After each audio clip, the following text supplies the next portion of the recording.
I'd like to welcome everybody to this evening's City Council of the City of Escalon, regular meeting of April 1st, 2019. Would you please join me in the salute to our flag? I pledge allegiance to the flag of the United States of America and to the republic for which it stands, one nation, under God, indivisible, with liberty and justice for all. Roll call, please. Councilmember Merkin is absent, which is excused. Councilmember Crumick, sorry. Here. Councilmember Leggero. Here. Mayor Pro Tem Alves. Here. And Mayor Swift. Here. And we will proceed right to the consent calendar. These items are considered routine in nature and are acted upon by a single motion unless requested by an individual council member or member of the public for special consideration. And before I ask if anything would like to be pulled, I'd like to remark that on item number 2, I'll be abstaining from check number 9636. Move to approve. Second. Motion has been moved and seconded to approve the consent calendar. All those in favor, please signify by saying aye. Aye. All those opposed, please signify by saying nay. The ayes have it. Consent calendar is approved. Staff communications. Tammy. Mayor and Council, before you tonight are the police department and the animal control activity reports for February. If there's any questions on those, Chief would be happy to answer those. I have none. Anybody? Hi, Chief. Not everybody wants. So, then Chief, you had a couple other things, right? The first item deals with an email that I believe I sent to council and others concerning Senate Bill 230. And I know, I believe Mayor Pro Tem Alves was going to make a mention of that himself, and that looking for support in regards to supporting Senate Bill 320, which deals with the police use of force. There's competing bills. I believe it's AB 392. Or 392. Mm-hmm. This bill is what the California police chief is opposed, and they are supporting SB 230, which is a bill in regards to addressing the same issue in different ways. I can expand on that if you'd like, but well, would you mind explaining both really briefly for the audience and for everybody out there in YouTube land, please? Mm-hmm. Well, in regards to, there's been a lot of talk about police use of force, especially in the shootings. And 320 or 392 that is being proposed changes the language on what's been the standard in the country, Graham versus O'Connor in the United States Supreme Court on the use of deadly force by police officers. I believe I'm citing correct, and which deals with what is reasonable, where, and you're making a decision on what took place at that time. What is being proposed by the Assembly bill basically changes some of that language, and one of the words that's causing myself and others concern is a word necessary. When it was necessary to use such force. Well, that, I believe, opens the door to a lot of, and I'm going to use the term Monday morning quarterbacking, that what decisions you're going to make in split second on incidents that's in front of you, that you have a minute or seconds to make a decision, somebody can sit back later and say, oh, that wasn't necessary versus was it reasonable with what right now is what reasonable with what you thought of at that time, that incident, not necessary. And there's some other competing things, but that's one of the biggest major points that the Chiefs Association and myself personally have. And doing this for almost 40 years, I've been fortunate in my career, but I've seen many circumstances and had circumstances where I probably could have used deadly force and didn't. But that goes to training, which is where SB 230 is dealing with training. It's basically use the force requirements to ensure more training and set a clear legal standard for use of force. Proactive steps towards improving the trust and ensuring public trust. We're trying to anticipate more, have officers in more training to anticipate these situations and how to react. And this is what we're striving for in this bill. It restructures the California law regarding officers' engagement, felon reflecting the standards and reflects the standards of Graham versus O'Connor and Tennessee versus Gardner. Requires agencies to include provisions in use of force policy that provides guidelines for using de-escalation techniques, rendering medical aid officers' duty to intercede when observing excessive force, interacting with vulnerable populations, reporting requirements, and more. Standardizes California use of force training, ensures that each course covers critical topics but not limited to de-escalation, rendering. These are all the things that SB 230 is hitting on, is basically, and not changing the standard that's currently in place. So two competing, one Assembly bill. And one Senate bill. Right, and one Senate bill. And would you and Mayor Pro Tem Al has been talking about, would you like to receive a consensus as to a letter I'll of... let the Mayor Pro Tem Yeah. present that. Please elaborate. Well, he had talked about it a couple weeks ago. I think you mentioned it to me, and I thought about it. And I thought, well, hey, why don't we just get together as a group and show some support for our police department and also the law enforcement? And that was the bill. Which bill were we talking on that one? Supporting SB 230. That's the one. Then that's the one we were going to hopefully get consensus and do that. So do we have consensus to have authored for us a support letter for Senate Bill 230? I'm good. You're good? Absolutely. How about over there? And do we also want concurrently write a letter in opposition to Assembly Bill 392? That's How would you guys feel about that as well? Absolutely. Yep. Yeah, let's make our point. Good Okay, job. consensus? Well, we could in the letter of support voice our opposition to it and then send the same letter to both Either way. in regard, so it covers both of I them. think, yeah, as long as we address both, I think that'd be, making our position really clear. So, yeah, that's consensus on everybody to include both in one letter. Is that okay? I'm good. There we go. And then the second item, a more happier note, or sad note as well, is that, and I know Councilman Merkin's not here, but I know City Manager Counter. One of our long-term reserve officers, Zach Pelham, retired as of his last official day was yesterday. His retirement dinner was on the 30th. Unfortunately, I couldn't attend. I was at a 90th birthday party in San Diego for my aunt's wife, and as those that are married, happy wife, happy life. So I made sure I attended, but he spent 19 years here, and I am planning on at the next meeting to formally acknowledge him in front of the council with a certificate. So, but it was a kind of sad day today. He was turning in his gear, so hate to see him leave, but he and his wife have some things they're going to do. They're going to be, she's a traveling nurse, and so they're going to be going to various locations, maybe spending 10 or 12 weeks in various locations while she works, and so. You're going to give him a certificate, you said? Yes. After the meeting, talk to me. Maybe we get him something a little nicer. Oh, he got a plaque. At the, Oh, he already got the he got a plaque. Yeah, he got a plaque. They allowed me to present it to him at the good. at the dinner. So, but they gave me, they shared some facts about his time with the city, and he had volunteered 4,200 hours with the city. So that's over 2 years of a full-time personnel that he had volunteered with us. So. And towards the end, he was the actual supervisor of that unit.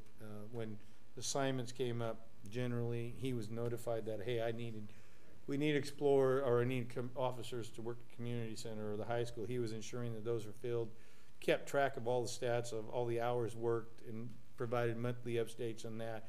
If issues took place within the unit, he was there to help address those. Filling his shoes is going to be difficult. He stepped up for us when Terry Pinero, who had been the supervisor, retired 2-3 years ago, and he stepped up and took over. Perfect. You think you can get him here to the next meeting? He'll be here for the next meeting. I already spoke to him. We'd sure like to thank him personally. So. That's it for me. Okay, I did want to do a follow-up. At our last meeting, we had the massage therapist that was here that had the issue. Based on our municipal code, indicates it needs to be CMTC certified. And Russell Fowler with Heath Flores' office they are still attempting to try and assist in that matter. But because they're a nonprofit organization and not technically a state organization, there is a little more difficulty for them to work with them or to get compliance from them. But with that said, with that issue coming in front of us, I looked over some of the documents that she had shared with us, and one of them included that the school that she attended was national, and I'm going to forget. I know I have the acronym here, but I'm going to forget the name of this. These are the documents from the last meeting? Yeah, it's the National Certification Board for Therapeutic Massage and Body Work. So the school that she went to was also accredited through that. And it also gives them the opportunity to take an exam and get verified through them. And what both the national board and the CMTC, the California board, they do is they accredit schools, so they're confirming that their curriculum and everything is to date. And then the schools are required to send directly to them their why am I drawing a blank? Their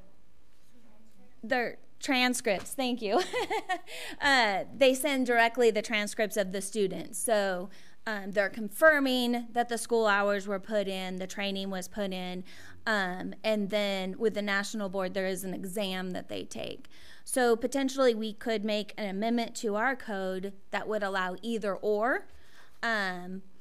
There was a couple other items that Nicole had brought to our attention. One of those was a small item, like our code currently doesn't allow massage therapists to do special events, or another avenue was particularly like an office could hire for somebody to come in and do like the shoulder massage for your employees. And the way our code reads now, you couldn't. You don't?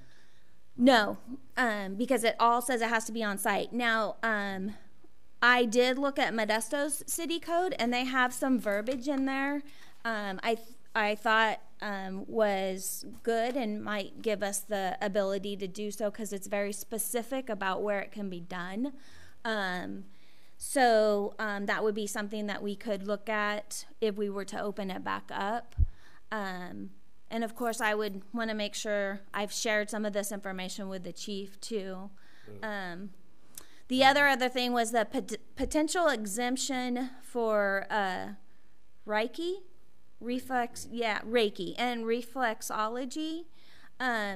They are not, there's no certification for them currently, and so like I noticed in Modesto's code, it actually says that they're exempt from the code. So it could be a potential for us. I don't know if there's other concerns there with those, because I think those are limited. There's not, it's not disrobing or anything like that with those. So those are some things that, you know, if the council was comfortable, wanted us to move forward with starting any kind of amendment to our code. Well, it seems to me that, you know, like I say, you make these codes with the best of intentions and with the best knowledge that you have. And sometimes you end up spot on, and other times as time goes by and you realize, oh, wait, you know, maybe there are little things we could add or delete, things like that with it. I think that's probably a wise idea to look at those amendments. I would support what the city manager is saying, is that we're looking at certification, either through the national or through the California.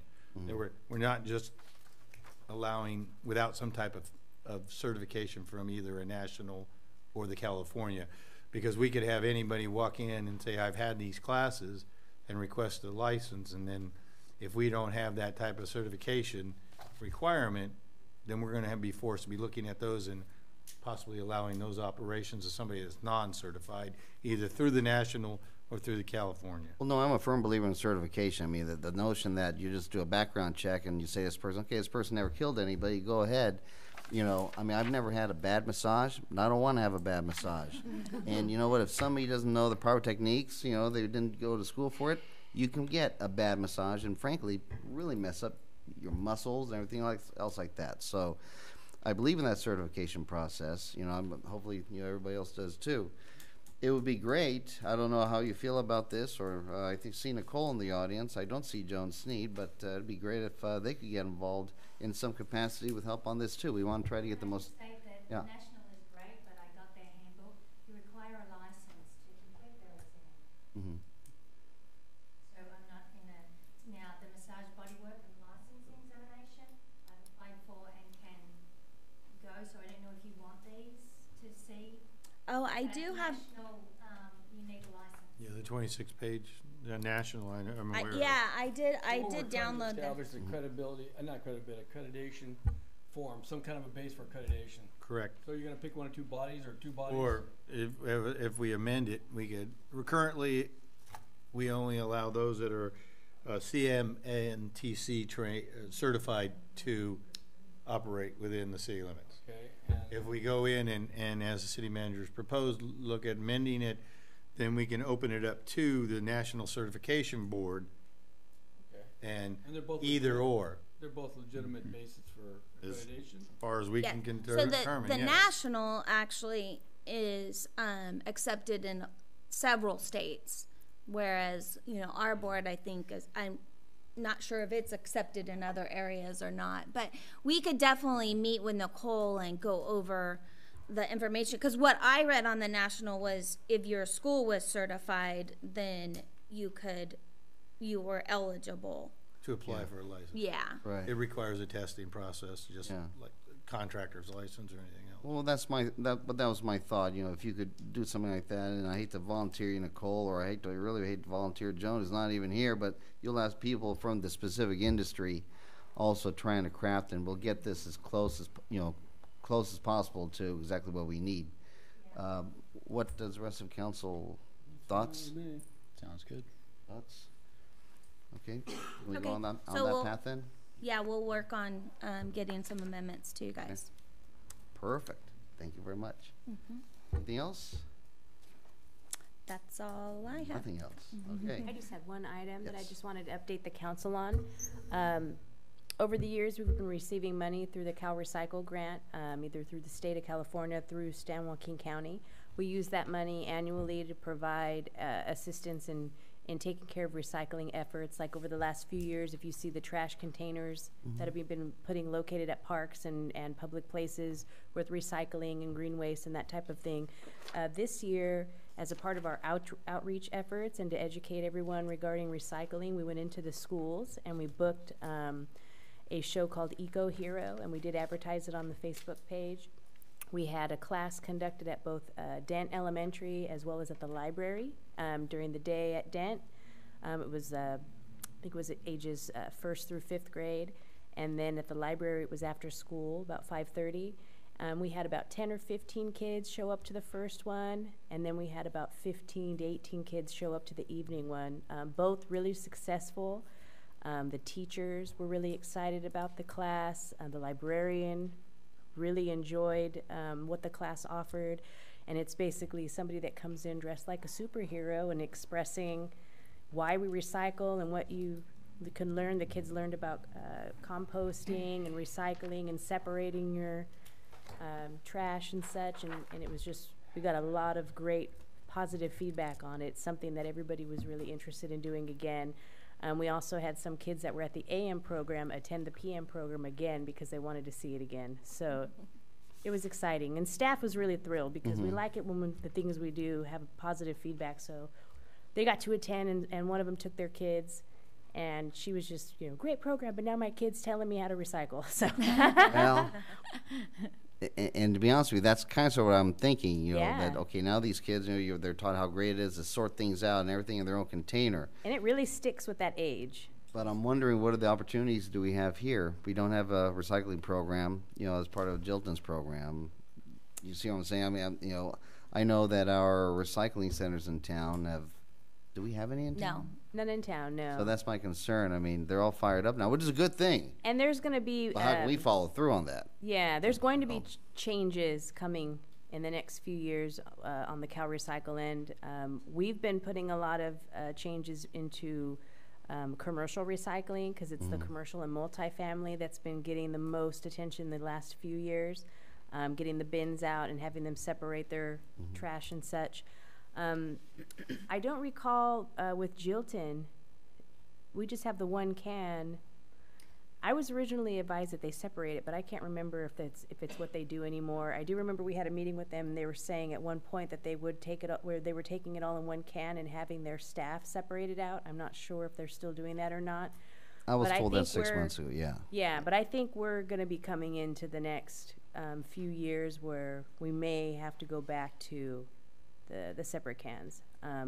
But it's a work in progress. But with that recycling money, we were able to use it, and that was part of the outreach effort in the direct community, using those monies to see how it would best impact. And so we figured kids Yeah. would be the best way to go. So You know, I don't know if it's worth it or not, but to ask Jilton, you know, from what I understand, the rationale several years ago was that then when they tried that at one point, several years ago, and the response from the community just wasn't there. People didn't recycle. They didn't separate things out. It just wasn't a big deal. I don't know if that's the case still or not, you know, but it has been several years. And you could have a difference in mindset. I don't know. Might be worth it to ask them, you know, what do they think? well, we were actually looking towards trying to establish a blue bag program as well, where we'd buy the blue bags with our recycling money and then pass them out to residents or have them pick them up at City Hall, and they would put all their recyclables in the blue bag and then place the blue bag either to the side of their can or in their can. That way Jilton would know whatever's in the blue bag is recyclable. However, with all the issues that have happened in the last few years with China and these things, they're still trying to sort out everything that's changed. So we've been in contact with them, trying to find out how we could move forward with that, and we just haven't heard back yet because everything on their end is still up in the air. So until that gets taken care of, then we'd be able to move forward with that. But we have that in the works. What killed your recycling was when the word got out that Jilton separates. That's what killed your recycling. Once people found out they didn't have to separate it because they're going to do it at the plant, they quit doing recycling. Yeah. Okay, and they still do that. They take it and they dump it, and I've seen the sorting lines and Yeah, everything. they do sort, yeah. So what's the point of us trying to separate it here if they're going to do it there? I mean, for a lot of people, it's knowing 100% you're doing it. Where I previously worked, the senior population liked to have the blue bags. They liked to be able to go around, pick up the cans, put them in there, and so that was a big thing when we were looking at changing the recycling cans and moving away from that. That was the upset. That can is where I put my recycling. If I don't have it, it's not going to get recycled.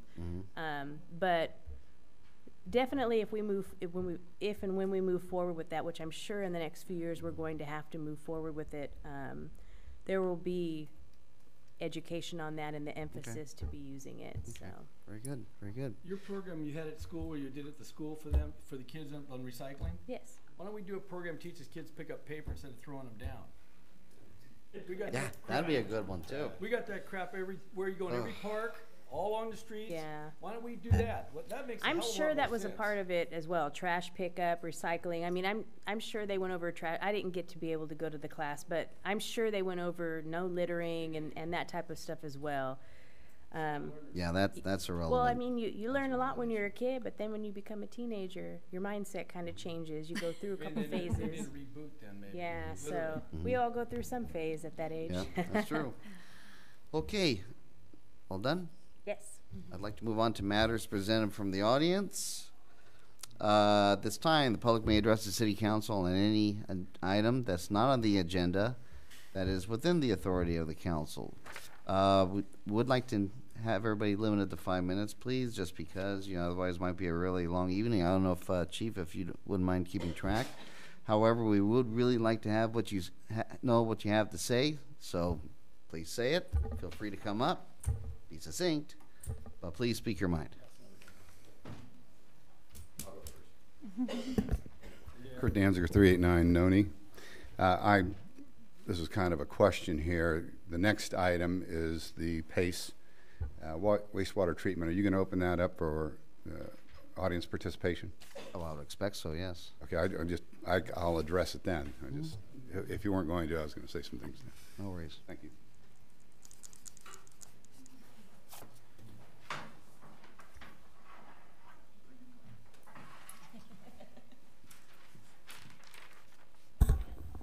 Thank you. Always cutting in front of the line. Russell Fowler, Assembly Member Heath Floor's office. First of all, I want to say that we agree with the chief on support in imposing the specific legislation that he mentioned here tonight. We'll always stand with our law enforcement partners as they try to do their job, and we just want to make it as easy as possible with them and for them. And they do a great job already, so we don't see anything to change. I also want to thank city staff for letting me get in on the water treatment plant tour at the last minute. Learned a lot. Just a little update there. I've been in contact with the city of Lathrop, who also worked with PACE, about some grants and any funding they may have received. Unfortunately, their plant operator was on vacation, as usually is the case in government. So hopefully we'll be hearing something back from him later this week. But we continue to be involved in that, and we'll look forward to work with the city if that comes up as well. Just one piece of legislation I wanted to bring to your attention tonight is AB 550. This is a bill that would allow veterans to receive care within their homes instead of receiving care in institutions and hospitals. This allows them and the family comfort and would allow them a much easier time dealing with whatever their ailments are. The good news is that passed committee 7-0. So that got a small victory there. So very happy about that, and we'll take where we can get it. So that'll now be going to the assembly floor, and I'll be sure to update you as that comes about. But as of right now, also I'd like to get the information from the chief about the retirement for the officer. Would love to present him a resolution as well. Would love to make it to the dinner. Always like free things. Please keep me in mind. But never pass down free food. But for me, that's it for tonight, unless anybody has any comments, questions, or concerns. Yeah, Russell, the grants for water plants and infrastructure and things are typically awarded to distressed communities first. Isn't that correct? I'm sorry, what was the question? The grants you're talking about, that Lathrop, yeah. Those are usually awarded to distressed communities or underserved communities, correct? Over other populations. I would have to ask the city of Lathrop and get more into that. Every grant is a little bit different, depending on what the usage and what the needs are. So I can't confidently say one way or the other. The good news is we'll hopefully know something pretty soon. Hopefully I'll speak to the city of Lathrop. And I was just in contact with California Consulting, who does grant workshops, and we're trying to set one up for the middle of April, which the city will be invited to attend and get as much information as they need. Is that like how to do grant writing? I'm sorry? Is that like a workshop on how to write grants? Yeah, that's how to do grant writing, how to look for grants. So I hopefully contacted, there'll be a lot of community stakeholders there, but I'll make sure Escalon is at least at the top of my list. One last point, I contacted Heath Floor's office last year and talked to, what's the other guy that was here from his Jason? office? Jason. Yeah, Jason. And he looked into it, and he told me that there are grants out there, but typically they go towards underserved or disadvantaged communities first. And I just think that's a point, but that'd be great to look into that. It'd be fantastic. Yeah. Well, I could definitely make the argument, I think, for underserved or disadvantaged almost to any city in California at this point. So I think we'll have a good launching pad and Okay. hopefully get some good things done there. So Thank you. That's good. any other questions? All right. Thank you Russell, very thanks again for coming and representing us. I appreciate it. You got a question behind you, Russell. I'm sorry. Nicole, do you have a question for Russell? Sure. I've been doing some research. Nicole, if I may, to clarify, was this a question for Russell, or this was just Well, another both. topic? Okay. I'll okay. sit right here. All right. Russell did some investigating and confirmed that the CAMTC is not a state organisation. Was that correct? Correct. So they're having a lot of difficulty dealing with them because of that fact. I just wanted to add on because I think licensing and accreditation and certification is wonderful because it holds us to a higher esteem and people will respect us a lot more. However, I got the information from the NCBTMB that actually requires a license to be able to take an exam. So I will read this for you. Okay. The other one is the AMBLAC, which is an exam which I have applied for. And then these are all the emails. And the only other thing I wanted to check was there's something called a chapter within the cities of California. And it states, one of the reviews on the CAMTC site said that cities are violating the original charter on which CAMTC was written. Cities are not supposed to exclusively require CAMTC certification of its business or businesses on therapists under the original charter. We do not know at this point what a charter or a chapter is. I have not been able to find it. So I don't know if you knew of anything of a chapter or a charter?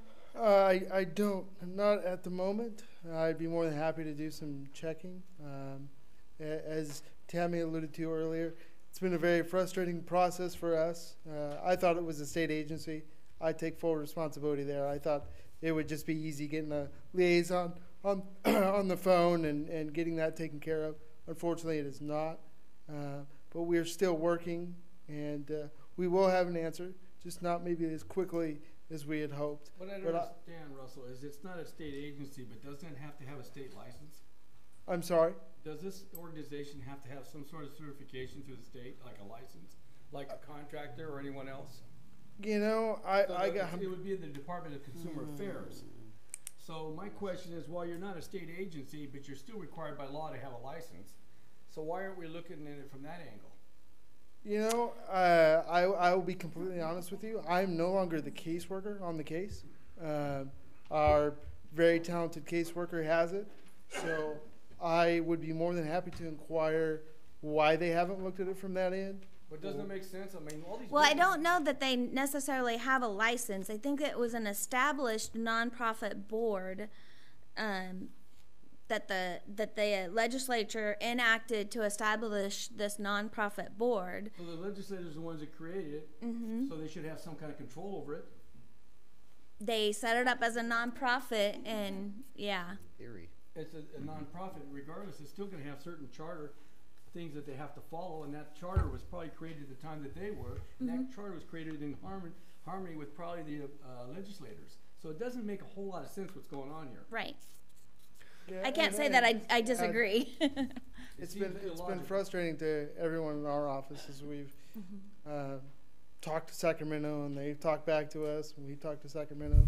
It's one of these sticky quasi-government public things that seems to be a catchword about 8 years ago that's now way past.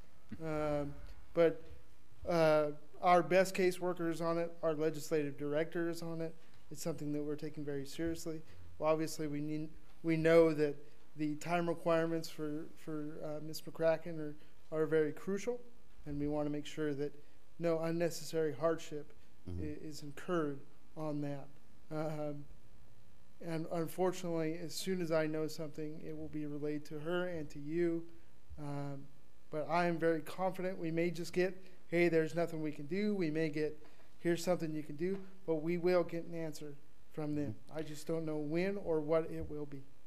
The other thing I asked Russell to do today, and we're going to keep his labor, since we're already talking about it, I asked Russell to go back to the assembly member and get a consensus from our council first, requesting to try to put together a bill that would eliminate cities under 30,000 to have to use prevailing wages because of the size of their communities and the hardship it creates for them. Right. Can we look at that a little bit, We like council can. communications? We and- can do yeah, that. okay. Just wanted to Okay, let just so him that know. we're not, you I know. want everybody to know. Yeah, no, okay, no. Nicole, We'll just revisit to that. break it down, so you're just trying to get a business license from the city, right? That's what we're trying to achieve. The reason we can't do it is because we have abdicated that authority to, I guess, the state, and now we don't have as much local control over who we give business licenses to. Actually, if you had done it to the state, there would Well, I meant a different agency, a higher power, whatever you want to call it. So the amendments that we just talked about for this particular issue is that we're going to make some amendments to our code. Is that right? Correct. And those changes, again, are going to be to where we have more local control over situations like this. Well, we're going to give more options of where a massage therapist could be certified from. Is it possible to change the code to where it says the city does the background check, the city does the, why don't we have control over this? So it's not just the background check that we're concerned about. It's certifying that somebody has gotten the proper education and understands what they're doing. So we cannot do background if they have a CMTC certification. So we would not be able to take that local control Under the back. current city code. Under any code. The state has said if they are CMTC certified that a local agency cannot do a background check. Okay. So what I'm trying to get to is there any way where, is there another scenario where Nicole comes in here and we have the ability to give her a business license? You know what I'm saying? Like, I mean, I can apply for a business license to open a restaurant in town, right? And you got to go through a bunch of different agencies for that. Correct. State agencies, county agencies. Something is wrong here because she can't open up her business in town because of some higher authority that's telling us we can't do it. To me, we need to change that. Okay, so it's more than just because of the other agency that is in our thing. What happened is there was an issue with the school that she went to and that agency. It's not technically, our code that's the issue. It's because the school that she went to has an issue with the CMTC, and therefore they're not issuing her a certification. So the amendments that are being proposed are to give a massage therapist other options besides just that one to get certification. Is it possible for her to, because it's going to be part of Joan Sneed's shop, right? Is it possible for you to operate underneath Joan's business and then do your part business? She can't do that? This is why. Why not? Regardless, even if CAMTC approves me right now and they let me work, I'd still want to be here to make the amendments to have disrobing modality so that you can have, chair massages done in an open business. The amendments need to be made because look at the facilities that you have now. I don't want to be compared with them. I want to be held to a higher regard Right. as a professional and complete one of these Yeah. exams. So. Well, I think we're on the path. Russell, you're working on this. Nicole, you're working on this. You're going to work together on this. Okay. I think we're on the path to making this thing right. Okay. Yeah. Already Just gotten direction to consider yeah. those amendments. Yeah. Just for the sake of time. If a review could be done at the end, that somebody has to come to the council and present their code of ethics as to their performance in their workplace, that would be brilliant. I don't know if that legally can be something that can be done here, but I think that would be a great way to do it because the two establishments that I'm referring to now, I know if they were put on the stand here, I'm not sure that they would come up to the caliber that would be required in the city that I live in. And I would like that held to a higher level. How's your time frame looking? Are you still just kind of holding out for us, or where you at? Yeah. Okay. I checked with Diana today. I haven't heard back yet. I do have a holistic healing degree, and I'm looking to do the supplementation. So if that gets approved, then I can do one component of my business. which I'm happy to wait. Okay. 'Cause my goal is to find a way to keep your business in town, keep you here, keep you in this community, and to see you be able to operate, under the full code. So hopefully we can find a way to do that. Yeah, thanks. Yes. Yeah. Any more questions for me? I think we're all set. Anybody else like to speak at this time?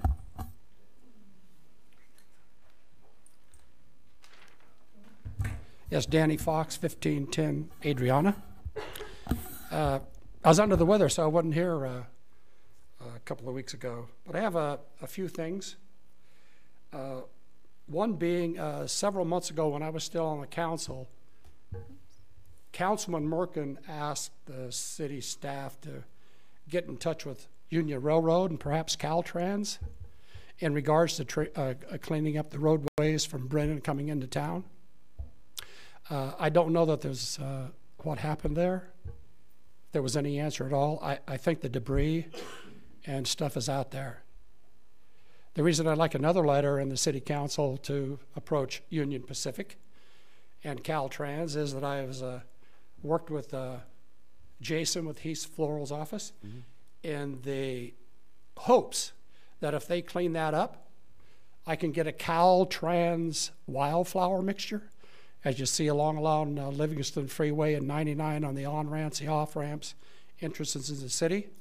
You throw the wildflowers out there about now, it should have been now, or earlier, and you got about 2 or 3 months of spring. When it's rain, you got this multiple array of colors coming into the city of Escalon. I think it'd clean it up rather than old railroad tracks, busted beer bottles, and everything else. So I just want to let you know that that's what my plan is. Hopefully I can get that in place by February of next year, if it gets cleaned up and get the okay with the railroad and Caltrans.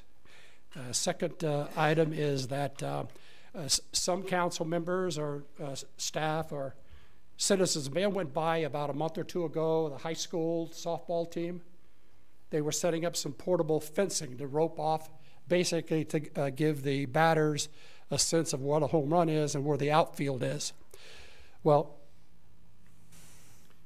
I think that'd be a good idea if the city took a look at it, and now it's too late now to separate some of those playing fields between T-ball and 11 to 12 and coach pitch. On that playing field, sometimes it gets to be a pretty much a disaster. They're running all over the place. The refs have to stop the games because people don't pay attention to where they're going. They just have a beeline. So my request is, I'll get you the website. I gave it to Jason, Jake, but I'll get it to you. They run about 250 feet, $1,500 to $2,100. And my request is this.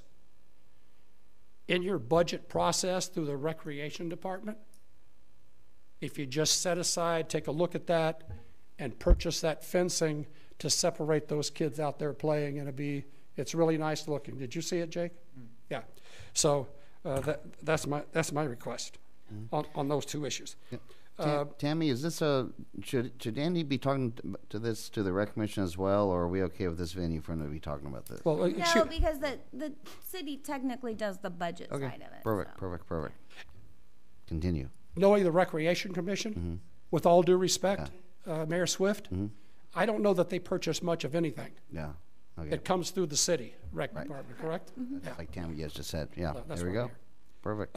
And third is that I looked at the agenda from last week, and actually I'm a little bit shocked that council members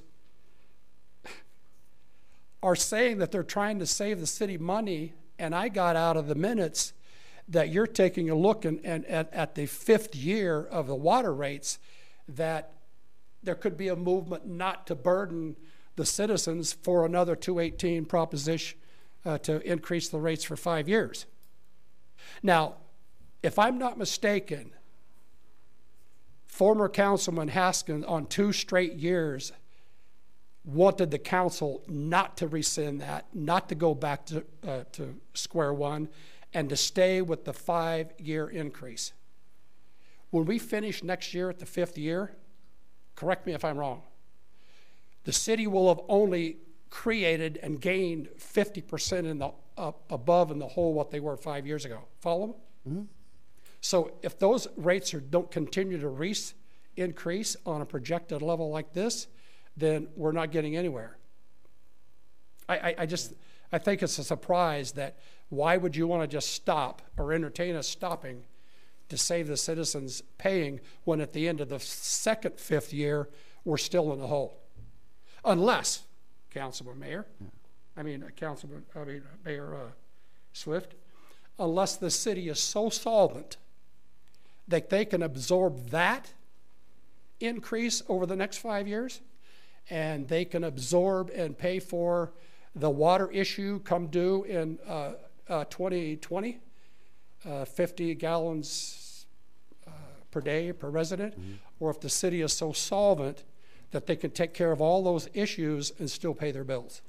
But I want to find out more about what you and Mayor Pro Tem Alves learned firsthand at the wastewater treatment plant. I didn't see any of those comments in the staff communications, just that you went out there and met, and I'd like to know exactly when a time comes, what you learned, what you saw, and what's your gut feeling.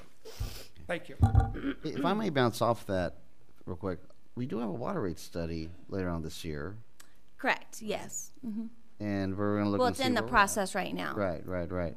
Now, if that study does not happen, which I don't know why it wouldn't happen, it needs to happen, and we need to keep up on this stuff. Mm-hmm. We don't revert back to 2015 rates, do we? No.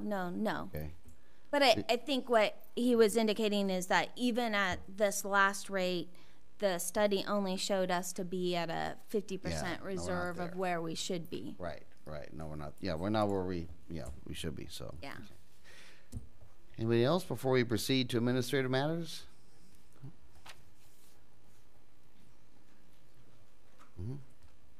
Hello, I'm Scott Wilkins. I'm a partner with Ron Hefner.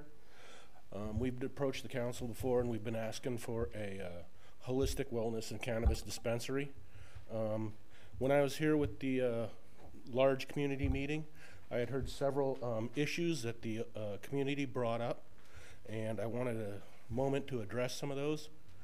One of the issues that they were saying is that many cannabis dispensaries don't fully track or divulge all their profits and everything they make. One way we would aim at making sure everything's done by the books is everything will be done digitally. Any purchase request would be done digitally, filled out on computer, verified by the vendor, sent back, and once the inventory received, it'd be scanned into the system. Everything that's sold would be scanned again. This way, a complete recording of everything coming in and going out would be kept digitally. Another issue that the community brought up was security. How would we address security? One way of doing that is we would want to definitely work proactively with the police force, possibly even to have off-duty officers as armed security in the business itself. This way they would have a hands-on issue on what's going on in the building with the business and what's happening, and they would be able to work with us proactively, tell us, hey, we need to address this situation here, and we can correct that and hopefully minimize anything. I mean, after all, we would not want to jeopardize any of our employees with a risk of some outside gang influence coming in and trying to shoot up the place or anything. That would be the definite worst possible scenario we could go through, but by working with the police, we think we could minimize any risk. I mean, nothing's going to be perfectly safe, nothing ever would be, but we can address a lot of those. In doing a business like this, we could look at conservative numbers. If a business pulls $1 million a year in revenue, about $80,000 would be going towards the city. That city, and there would also be other fees aboard that the city would levy for permit uses, inspection fees and whatnot that we would also be paying. So the city could actually benefit quite a bit from this. But again, we would want to most definitely work proactively with the city, with all the civilians and everybody else, and hopefully alleviate many of the situations that they believe would hinder or hurt their community. I've got a pamphlet right here of basic online research. If you guys like, I'd leave this with you. Yeah, Anybody can take any of it. It's just a brief survey, like I said, of online research, pros versus cons. There's articles in here from the American Cancer Society. There's an article in here, let's see, John Bonner. Does everybody remember Congressman John Bonner, Senator? Mm-hmm. He's now active in the cannabis community. He is looking at pushing cannabis use for veterans in order to help with their PTSD and any long-term pain or suffering they may have. There's also a story in here of a sheriff in Minnesota. Parkinson's so bad he lost his ability to speak, to be able to tell his wife he loves her. After one application, he was able to find his voice again. Now he can tell his grandkids, hey, I love you guys. Mm-hmm. So it's not all the propaganda that we heard from the 30s and the Reefer Madness movies. There are benefits to it, and we would want to make sure that everything is done by the book and be a benefit to the community, mm-hmm. and not a hindrance. Hey, thank you. Yeah, please leave that. Thank you. Thank you very much. I think, can I make a point to that really quick? What was your name again? Scott Wilkins. Scott, so at the community meeting when I asked who was in favor of cannabis, I know you were there and you raised your hand, and I think the gentleman with you did. But then I think every single other person in there said no to that idea to the community. So what are your thoughts on that? You want to do a business, and you had 125 people say they don't want your business in town. Why would you think this would be a good idea? It just seems that there's a lot of misinformation about it out there. And like what? A lot of the misinformation is like improper reporting, a lot of gang elements that come in from it, and through work with the police force, that can be minimized. We're not actually going to be advertising for gangs. We don't want them as a customer. Mm-hmm. We want good people, strong people, and people who want to look for alternatives in healing as a customer, and we want to keep them around. We don't want to see them be injured or fall to some form of addiction to an opioid. Right. I just want to set you, I think, on a good path as far as a business perspective. There are neighboring towns. I know Riverbank has adopted this, and they have a few dispensaries. But I would say that you are not going to have any success with this council. That we have two, former police officers. I am not in favor of this, and I'm a hard no on this one. And you might have to come back and revisit after another election if there's some other people up here. But I just want you to, I don't want you to waste your time. I know how it is starting a business, and you find locations and you try to crunch the numbers, but I just don't think Escalon's the market for your idea. So that's my feedback, just to give you some answers. No problem. Okay. Thank you. Appreciate it. Thanks a lot. If there's nobody else here to speak, then we will proceed to administrative matters. Yes? No? Yes. Maybe so? Oh. I'm looking at somebody moving in the audience, and he thought twice, I guess. Administrative matters. Item number 4. Tammy, please. So, Mayor and Council, before you tonight, which has been originally was at our February 19th meeting, the March 4th, and again tonight on the April 1st.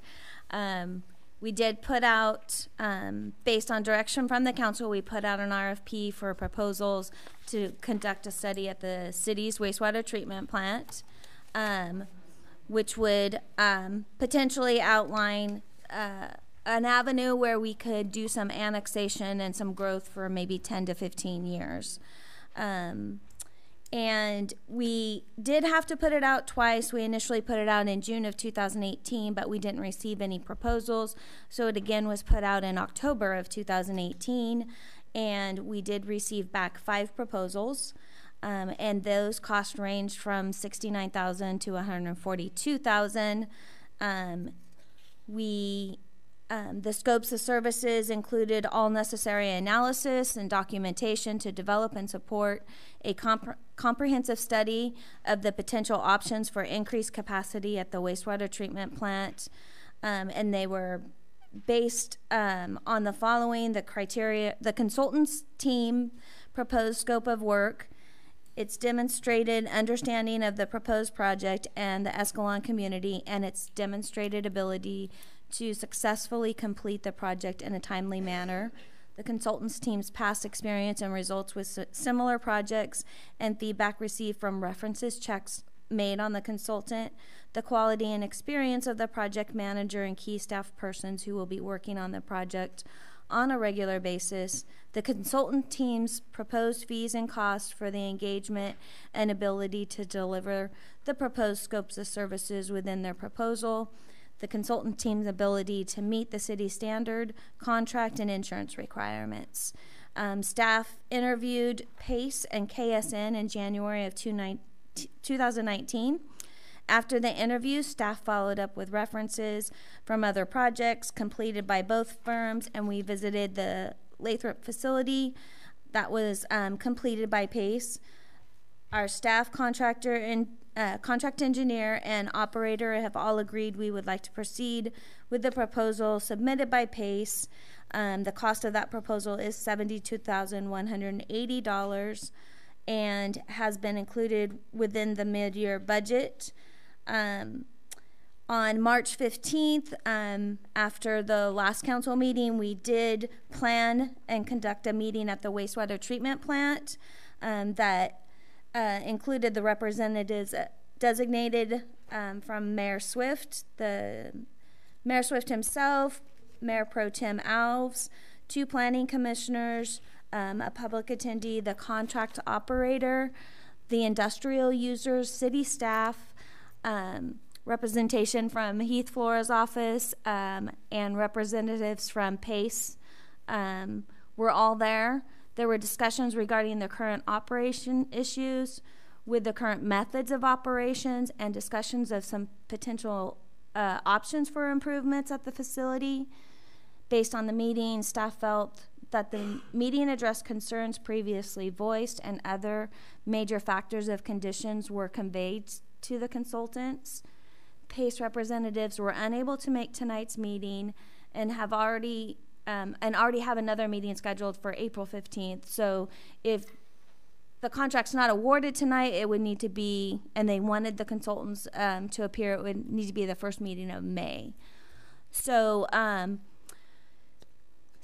staff can answer any questions, or I know that most that attended that meeting or some of them are here. So if there's questions that the others might have, we can provide that feedback. Well, I'd like to have some opening thoughts from the council. I would like to involve the community as well, because I do know that there are some comments, and of course, and several of you in the audience were there. And by the way, thank you for attending that meeting. Any opening thoughts from the council first? Well, what we learned basically in answer to Mr. Fox's question was, we learned that we have an antiquated sewer plant. We all knew that already. We also knew that we were told that we could make improvements, but not to the level of today's technology, that if we used technology from the 90s, that we would be more than adequate. And they had some ideas. Some of the ideas were to remove solids before they came out there, which would definitely improve the capacity of the percolating ponds, because they wouldn't be blocking the bottom anymore. Also would help solve some of the odor issues we've had with our neighbors to the south in Del Rio. And they talked about an ingester possibly that would burn whatever's left, what they don't take out, and would generate steam, which would run electricity, generate for electricity. So they had some innovative ideas. The only questions, not the only question, but one of the more important questions for me is, that's wonderful, what's it gonna cost? What can we afford versus what we want? And what do we need versus what we think we need? Now, we have to identify what it is we're trying to do here. And I think if we can come to agreement on that, I think we can move forward. As far as this evening and them not being here, I wish they were here, because I think it's important that they're here on the final, so we get everything accurate the first time. And I know there's some things on the existing contract that are not there's a couple things we'd like that aren't on there. I think you can cover those. Yeah, I mean, and again, largely, I thought it was a fantastic meeting. There were several things in the proposal that I was looking forward to see if they were addressed again, and they were. Everything from evaluating the prices as we go along, for each step of the way, they would be updating, and they'd be, well, most importantly, they would be updating and getting those costs for those processes in conjunction with our plant operator in the city, Tammy, and it sounds like also with the industry. So basically all those who've got a cost into this. And so I was impressed with that cost to benefit ratio for each process. That's another thing that they're talking about in the proposal, and then we discussed a little bit about that at the meeting too. That was good. Also a short-term and a long-term plan. I know, for example, the plant operator is very passionate about that because we do have some current issues out there. And they are, and then how soon can they be mitigated? And there is a strategy for that as well in the plan, but it has to be all be vetted out. Now, in terms of anything like a specific price or things like that, I think we're really at that precipice where that's why you have to do the study. The one question I had is, what will the actual literal contract look like? Because what we have presented to us is the proposal, and I'm just wondering what the actual contract look like. Actually, two questions. What will that contract look like in terms of these guarantees? Mm-hmm. And then I understand there's going to be a progress payment system. What's that going to be? So part of the proposal is the scope of services, and that pretty much identifies what they would be doing. Mm-hmm. And that would be utilized in the contract as like an exhibit of these are the services that are going to be provided. In regards to the payment plan, they don't have a standard payment plan, so like a certain percentage at certain marks. Mm-hmm. So it would be based on what actual hours are being So it's not have been inputted into it. So it's not necessarily going to be tied with any part of the project, like, for example, the sludge part. Okay, well, here we're going to get this all figured out, and then right for that. right. Okay, I got that. There were several of you that came who are in the audience tonight. Comments? I want to add something. Yeah. The other thing we talked about too, first of all, the canneries were there. Both canneries were there, represented by, one was a plant manager, the other was an owner. The owner was from Eckerd's. His name is Pete Thompson. And Pete and I talked briefly. Pete's in a situation where they're getting removed out of where they're at currently in Manteca. At least that's what it looks like anyway. So that's going to create a more demand for the sewer out there. And one of the things, I was talking to our operator, and he said, and I agree with him, it makes more sense if there's some way we can get these industries to do some of these improvements on their property rather than out there. And the reason for that is there's two things. One is you don't pay prevailing wage, and two, it will not trigger us having to get a different permit for the plant out there. So those are things we want to keep in mind here, and that's what I want clarification on. Because all these suggestions are wonderful. We got to do something, got it, but let's get it straight the first time. Let's not go into this thing half-cocked and then find out, well, we thought we were going to do that. Let's not do that. Let's do the contract where it's laid out in a way that we all can appreciate the goal and find out what actually our goals are. So that type of communication would be for staff and the contract operator to relay to the consultant that this is the avenue that we want to go. Still means that they're still going to have to study so that we can tell the industries what we need them to do if there's improvements to be done at their site. Have we talked to the industries and suggested possibly that would be a way to go? Have we got any feedback at all about their willingness to participate in that? In regards to improvements directly, no. There's been discussions over the years, but they're going to want to know what is the benefit of them having to do that. Well, it's going to be less money. That's what it's going to be, and they're all about money. Well, I understand that, but they're going to want to see something that's going to tell them their cost of ratio, their benefit. Well, I appreciate all that, but the bottom line is if you don't have to pay prevailing wage, you've got a savings right there. The cost of prevailing wage versus what they could do it for is probably a third less. So, I mean, to me, it's a no-brainer. And it's just whether or not they have the infrastructure to handle that type of improvements, what we have to find out. And we don't know what improvements to have them do at this point to be able to relay that. What we're talking about is removing the solids, which is probably the primary thing we want to talk about, because that's the biggest obstacle of the sewer out there. So that would be definitely an important part of it. Yeah, and I appreciate what you're saying about that. I mean, and again, that provision with working with staff, I think is on page 5 about, and at several levels and several times with that too. Any comments from the audience?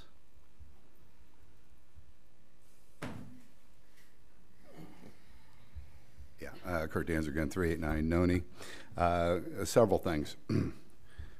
One, we control the industrial plants out there permit. They're going to do what we're going to need them to do. That has to be called out in the report. Absolutely. And it's not part of the scope.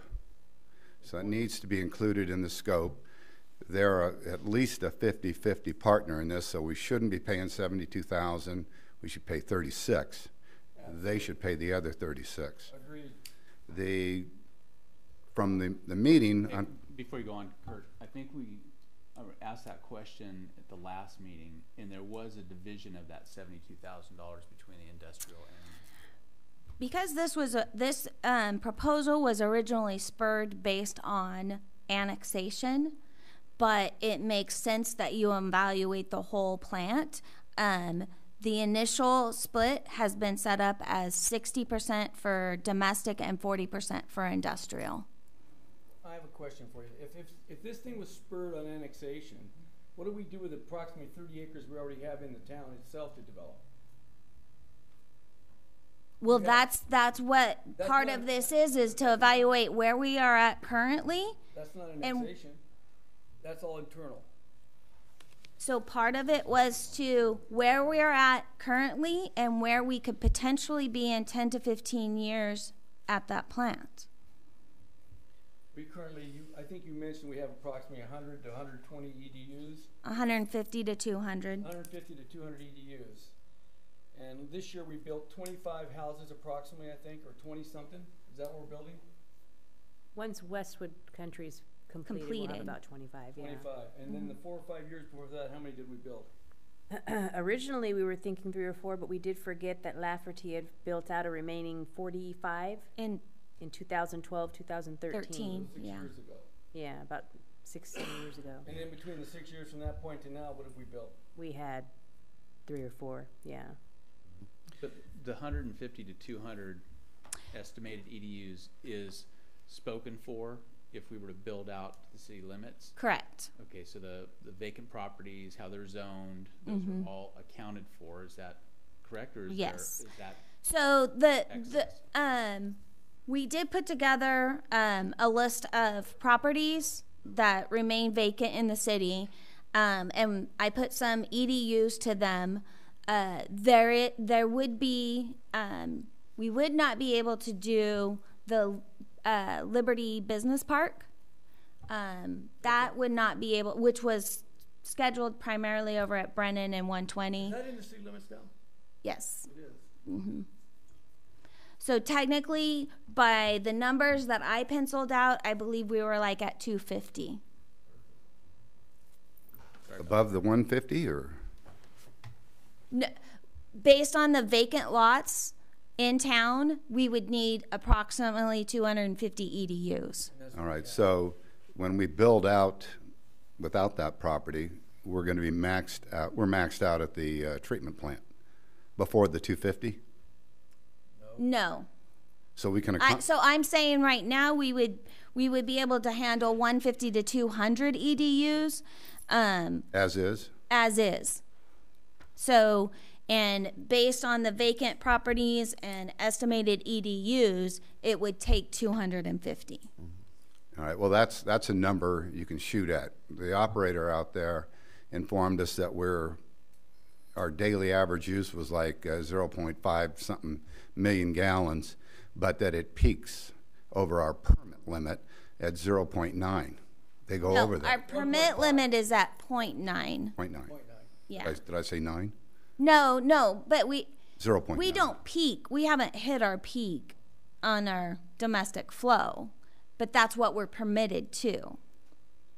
I could have sworn he said that we have gone over that. Not in recent years, because our average used to be 0.7, and since the water conservation hit, we have dropped to the 0.5, which is why there is some increase in the EDUs. All right. The, again, with the industrial partners out there kicking in for half of the study, I don't think it should be 60-40. They put out what stinks out there. And I think 50-50 is a partnership that we should go for.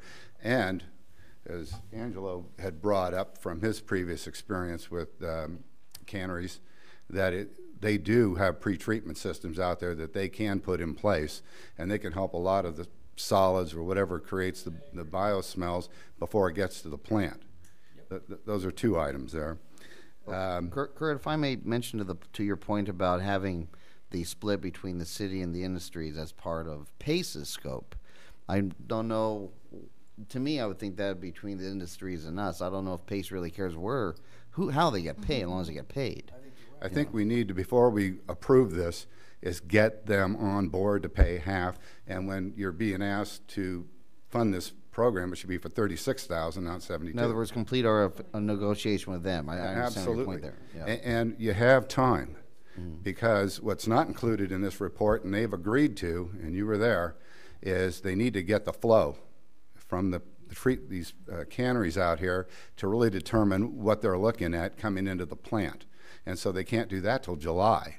Right. So for 4 months, we have data from flow-wise. We have data. It's the consistency of the water and some particular testing regarding the solids that we don't have. Exactly. So there's plenty of stuff that they can do prior to.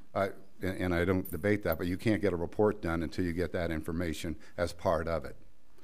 These are just the points I'm making from what I saw. The plan was that we'd be at the tail end of the report, huh? And there's part of you that kind of sort of thinks, gee, should that really be at the tail end, or should that be a little more earlier on, in their whole process? Well, that was a problem that I had, the clarifier was to be at the front end of the plant, but you still should do pretreatment before it gets to that clarifier. Sure. Again, the BOD, the biochemical oxygen demand right now we're not in compliance most of the time with that. And when you talk about costing citizens money, how smart is it to pay for a fine versus getting the problem fixed? And the problem's not going away. As the consultant stated, that by 2024, the BOD requirement from the state's going to double. We can't meet it now. So, no, that's not accurate. We meet our BOD. It's the dissolved oxygen that we're not meeting. All right, well, excuse me. I asked the question. All I can do is tell you if I ask a question, what the answer was. I can't argue with somebody else's interpretation. I asked, we get this, we are or we're not in compliance report every month. And most months we're not. And that was my question on that. And they said, yeah, the BODs on there get exceeded. And if Tom were here, and Tom should be here at these meetings to answer questions for you, I think he would bear that out. So he gave us a lot of information by way of an email that we have, and it addresses some of what you're talking about. And he did address all that stuff, and I think she has that information. And I think she's got all those answers, just like if Tom was here. So you could ask her, because she gave Tom gave her that whole list of stuff. Like I said, I looked him right in the eye, and I said, how often do we meet it? And I go, do we hit it half the year? No. And so all I can do is tell you what I saw. I think there's a misunderstanding there, because primarily the issues that we have been the DOs, the dissolved oxygen, right, not necessarily the BODs. All right. In 4 years, 5 years, the state's going to double that. That's our cease and desist order. So you were all there when I asked, what happens if we do nothing? If we don't cost our ratepayers a dime, what are we going to do? Well, we still set ourselves up for fines, cease and desist orders, We still continue to have a 1970 plant. We're going to have to do something. And so the smart money is to have this study, to list it out from what do you do if you don't do anything, or right up to the Cadillac plan, the cost every step of the way, just to meet the state requirements, and what would that get us by doing it? Then you can sell it. That's our plan. Yeah. So I don't think we're saving the taxpayers any money by doing nothing. I don't think it was the concern of the council what we're saving as much as what we're getting for what we're paying for. Well, obviously, I mean, I wouldn't expect you to do anything else. It doesn't seem to get that way sometimes. What we're looking for is definition of what we're getting for the money we're paying, and we're asking the questions what we would like to see implemented in that study. And we appreciate the fact that they're professionals and they're going to give us their point of view, which we're paying for. But we also want questions answered we have, because that's going to help us to determine what scope we're really interested in out there in terms of going. And I agree with you 100%. And it's not in this proposal. No, it's not, and that's one of my frustrations. And I would appreciate if they'd come to the meeting. We'd go over it just like we did tonight. You could ask your questions that evening, and we could get everything put into a package we all agree on, and then we move forward from there. Yeah, I think Tom ought to be here too. Well, we could request it. I don't know if You he's know? obligated to or not, Tammy, is he? No. I mean, we pay for him to be here, yeah. Yeah, well, we'll see. Yeah, I don't know. That's probably not a big cost there, but I think I don't know. when you're looking at YouTube here and all the citizens get to check and see how we're addressing this issue, this is a large issue. Yeah. And usually when you're doing these things here, well, for example, the rate increases for sewer, you're going to have to do a study for that. And Yeah. again, as some of us have brought up, all of the issues that are going to move us towards another increase for 5 years for sewer, just the sewer, should be addressed in this report too. Because if we're going to go out and get a bond, and this is the way to go, we should address a lot of those issues so we can stop raising rates. The reason we're raising rates is because our infrastructure needs to be repaired, brought up to speed.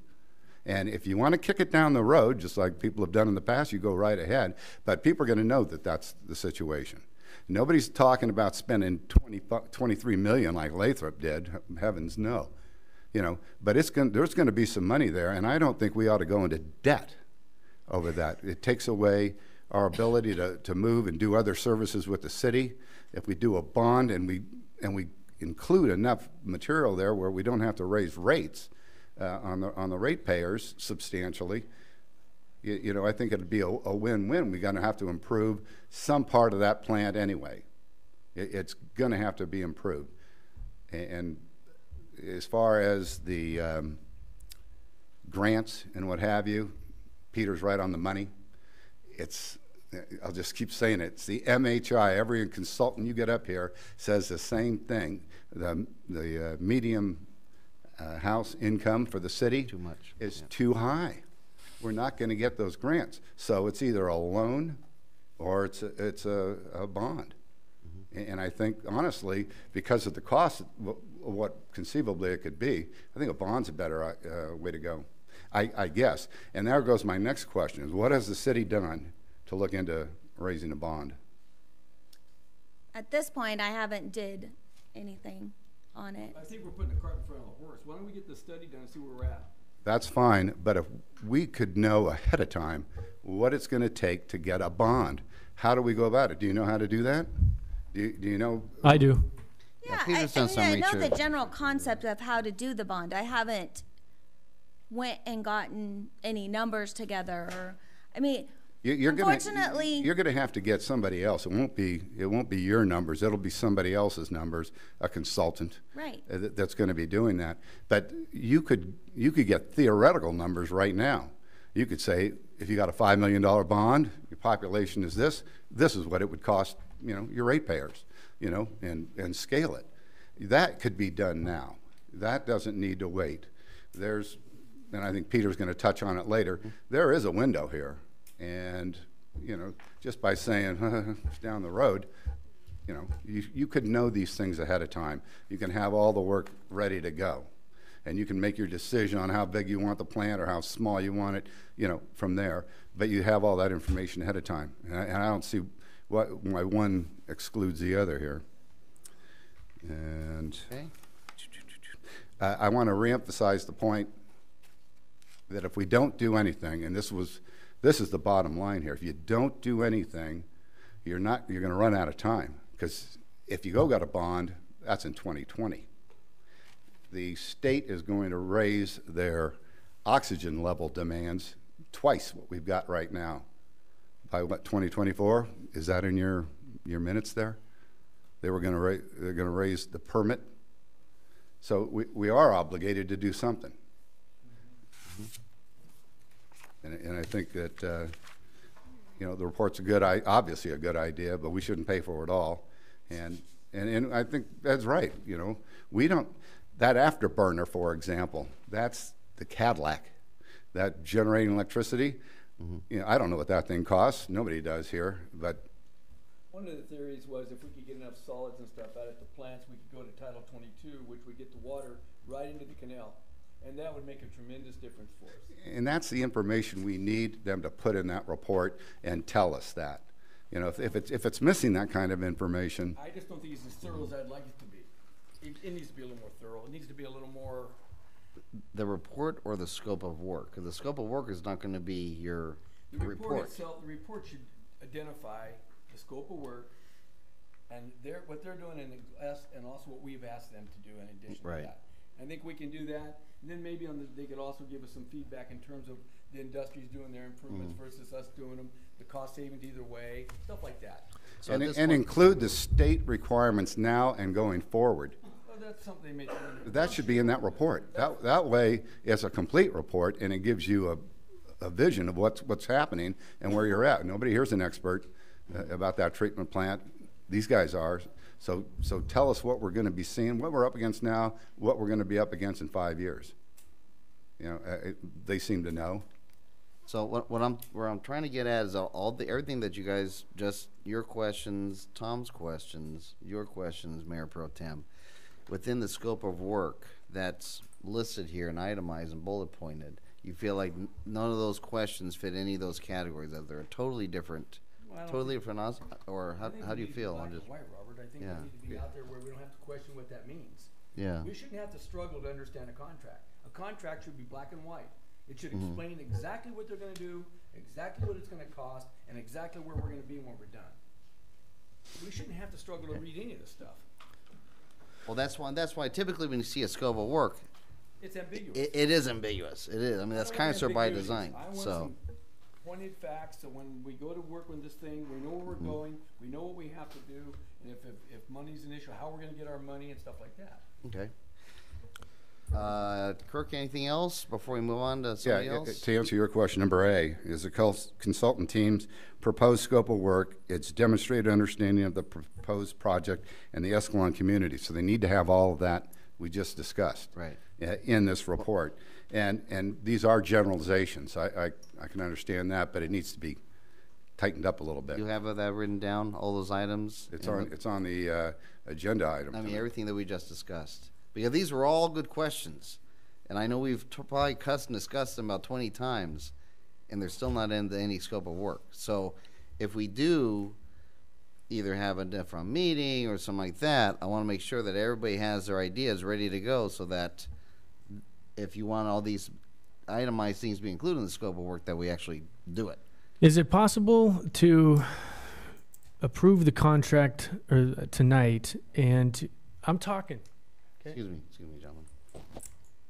Peter, Show some continue. respect, Peter, Ed. continue, please. I'll give you respect. Show some respect. Yeah, go for it. Oh, you're making so much noise over there. Peter, Go ahead, Peter. Peter has the floor. Say something to him. Jesus. Has the floor. You know? You have the floor. Good, thank you. Is it possible to work out these details once the contract? You have the floor, Peter. Thank you. Is it possible to work these details out once the contract's been signed? Is it possible to go to the industries to say this is where we're at? From my understanding, the industries were very understanding of the fact that they use a large portion of the wastewater plant, and that the burden is going to fall. A lot of the burden is going to fall on them to update it. Because we do hold their permit. Is it? So my question is, and these other details about the specifics, and they're good questions. Is it possible to work these details out once we approve the contract? You can approve the contract, and we can negotiate with them to see, those details. I mean, 'Cause I've had a number of conversations with Andy before the meeting and like right before Monday, and I think that they understand we're not Lathrop. We're a smaller community that's looking for answers that will benefit our town, and I believe that these are reasonable people and they're professionals. And if we say we want to award you guys the contract, we think you're going to do a good job and give us a good report and answer a lot of our questions. Here are some other things, though, that we'd like to be addressed. And we can list the items that Kurt had. We can list the concerns of Mayor Pro Tem Alves. And I think these are all valid things. And I think we could also go to the industries. But I do believe that we should award them the contract tonight so that they can start working on their the job for the city. That's my opinion. And you could look at it either way. That's fine. And I guess you could include their cost in their next permit renewal for the study, as long as they know that it's coming. So the 40% to cover this is already based in the budget for the industries, which their fees cover currently. So they're paying for 40% of it. Correct. So they're paying for 40% of the study Right now? right now. Okay. Well, let's increase it another 10%. Why is it 40, just out of curiosity? How did we arrive at 40%? Because I felt that it was on the domestic side more of an issue than it was on the industrial side. Who's going to benefit the most from this repair or this upgrade? I don't know. I think I guess the study is going to tell me that. Yeah, my guess Because when staff was asked to do this proposal, it was to find out where we are and where we could be in 10 to 15 years so that we could allow some annexation. And that annexation was not for industries, that was for more of a commercial or residential side of it. Now, having said all that, but what about the situation with Eckert's now when they're thinking about moving over here? Isn't that Which is another factor why that it went 40% to them too. You can't just evaluate the plant for one side of it. That wouldn't be logical. So that is why I felt it was a heavier weight on the domestic side than it was on the industrial side. Yeah. But the cost of... I'll tell you why I don't see it. Just a minute, Kurt. The reason I don't see that is because we get fined out there. It's not because of it's not because of residential. It's because of the smell from that plant. What was the fine last year? We didn't get a fine last year. When we got a fine was 3 years ago. And who paid that fine? They did. Okay, so as long as they're paying for the fines, I think they'd want to probably take care of that problem because they got off pretty reasonable. I guess you negotiated a better deal for them. Correct. Okay. But the fine is written to the city. We look bad. Well, we also, we're on the radar. So we have to exercise our administrative duties over the plant. And again, going off my memory, a lot of the cost for the oxygen and the electricity was based on getting aeration into the industrial waste. That's where a lot of the cost for that plant goes. And so those are some of the issues they're going to be looking at, trying to reduce those costs, which will end up benefiting the industries. The percolation ponds, you were there, they're not percolating. But that's for the domestic side. Well, they're talking about consolidating down into 2 ponds, and they're 2 very hardcore ponds. If we get all those solids out, if they do the pretreatment and we take out solids at the beginning of the plant, there'll be less ripping going on. They'll pay less money. In theory. In theory, and you know, when you're lining those first 4 ponds, and that's going to be part of this thing, you're gonna be able to get those things out right there without putting tractors in there and huge costs. Kurt, I'd like to remind the council and actually the room that what is up for debate tonight, and we will ultimately need a motion for us to award the Escalon wastewater treatment plant expansion study to PACE. So that's ultimately what we're going to be looking at, but ultimately our topic tonight. It does sound like a lot of this is hinging on timing at this point, and you made some very good points. I'd like to give, if you don't mind, if somebody else would like to say something from the audience, I'd like to give them an opportunity as well. Sure.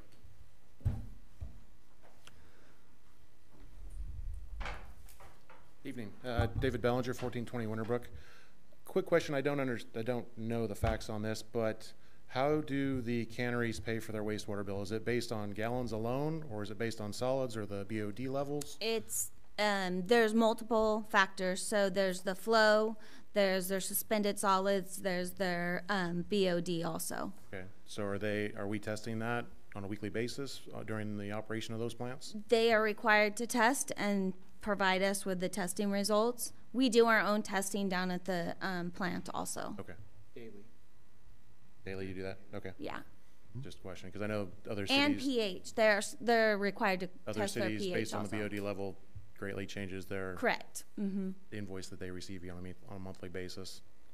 And then the other thing I would say, don't award a bid if you don't know the scope of work. If you don't know everything that's on the scope of work, don't award a contract. You can't negotiate after the fact. It becomes a change order and it's going to cost us more money. There you go. So please don't do that. I had a question. So passing this, is it to get a scope of work? So did they? No, to award them the contract with the scope of work as presented by PACE. So the alternative is to not reward them the contract or postpone definitely the awarding of the contract. And it sounds like there's a certain amount of conversation out there that to list several other items in that scope of work so that it fits, makes everybody feel a little better, basically. Okay, so that sounds like at this point, you really have a couple different options, but yes, Danny. Danny Fox, 1510 Adriana. Well, after reading some of the information and the data and listening to everyone talk, I've come to one conclusion.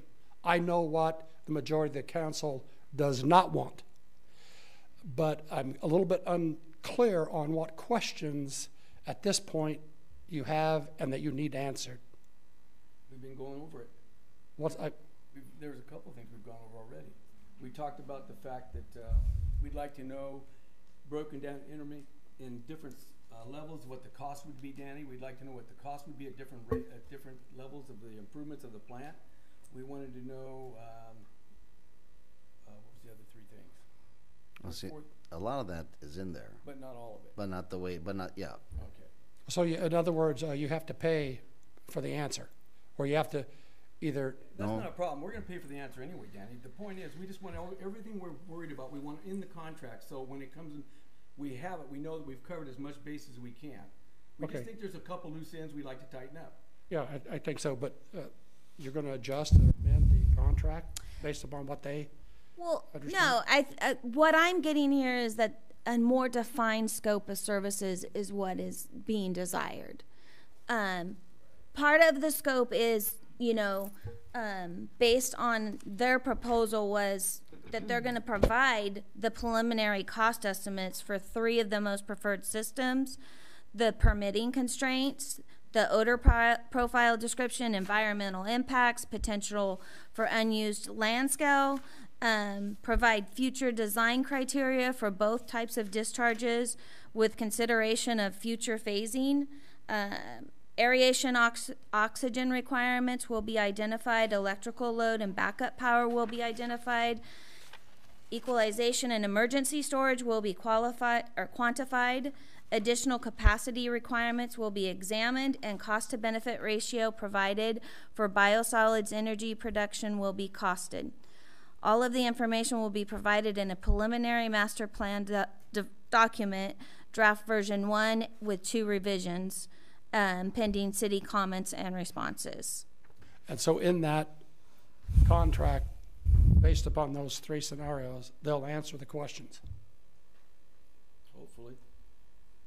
And I think that's where where some of the concern is hinging on, is that do the specific questions that have been asked tonight, how high is our probability that those exact questions will be answered? And there's a question mark adds to that. Now, I would add that, council, if you decide to do something like postpone this to another meeting or two, postpone indefinitely, that all those concerned, and Kirk, you had some very good questions that you felt were not in the scope. Mayor Pro Tem, you had some very good questions that you felt were not in the scope, or at least not defined well enough.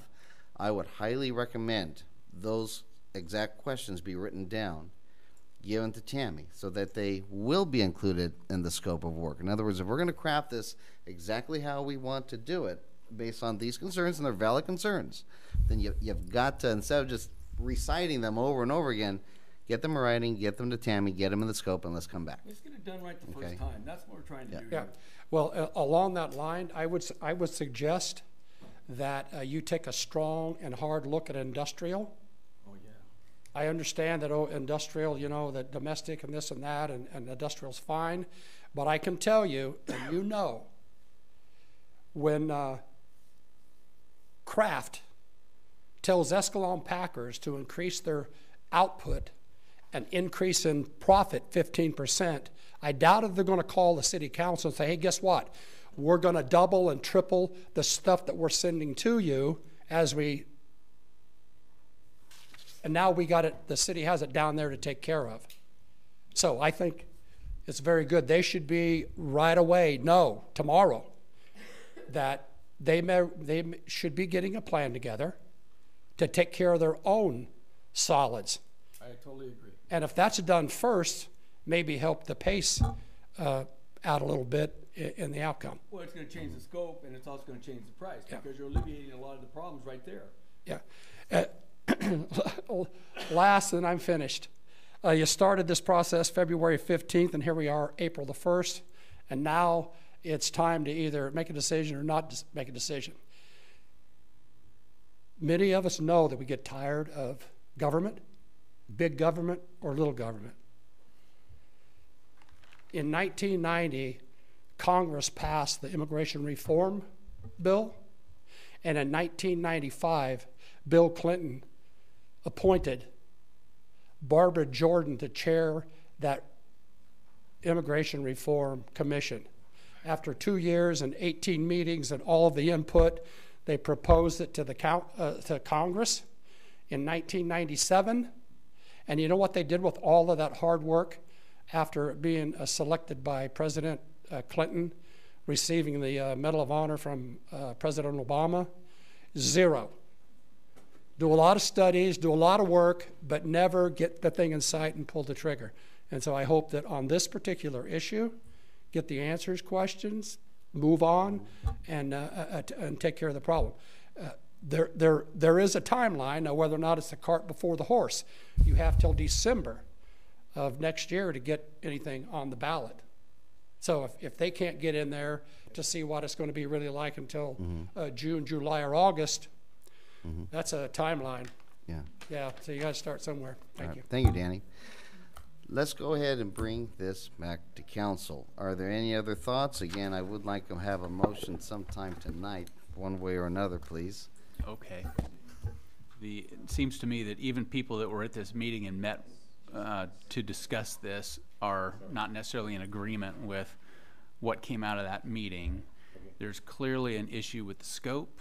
I think that can be addressed, and I think that can be addressed with the PACE people between now and the first meeting in May. So I would suggest we table this and have direct staff to go back, discuss that scope of the contract. I think Mr. Bellinger hit it on the head. You can't agree to a contract until you understand what the terms are. So let's get the terms tightened up. I think we know where we want to go with it. I think we know what the concerns are.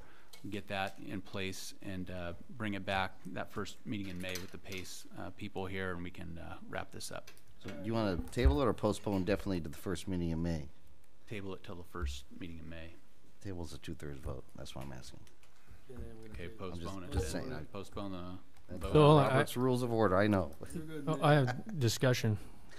Well, yeah, no, we have to have a discussion. Okay, it's been moved and seconded. Discussion, please. Yes. why May? Why not April, the next meeting? The consultants aren't available at the next meeting. Okay.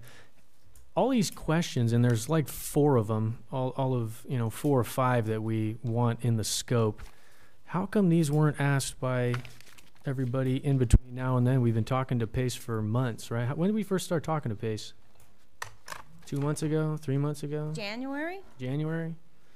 And I really think that members of this council should do a little bit of work in between these council meetings. If you have some questions you want in the contract, Ed, then why don't you get those to Tammy before our meeting? Because I really believe that you're just trying to postpone this as far long as you can. Hold on, I'm still talking. And thank you. And I think that the lack of desire to really see this thing move forward is really disheartening. And I really hope that we can start doing a little bit of extra work to get some of these questions answered. Tammy is available, staff is available, all these things are available Monday through Friday, so I think we should work on that a little bit. Okay, thank you. Okay, well, let me say something real quick. I can't really disagree with Councilmember Crump. I know we've been talking about this for quite a while already, which is why if we do pass this postpone, definitely, boy, I'm almost tempted to amend this motion and to say that based on, okay, Councilmember Legero, your motion was to postpone this definitely until the first meeting in May, correct? Correct. All right. Then I'd like to amend it and say that those who have concerns regarding the scope of work, please get those concerns in writing to the city manager so that we can proceed on this, on an amended scope of work, so that we have all these concerns in writing. Okay, let's get that in.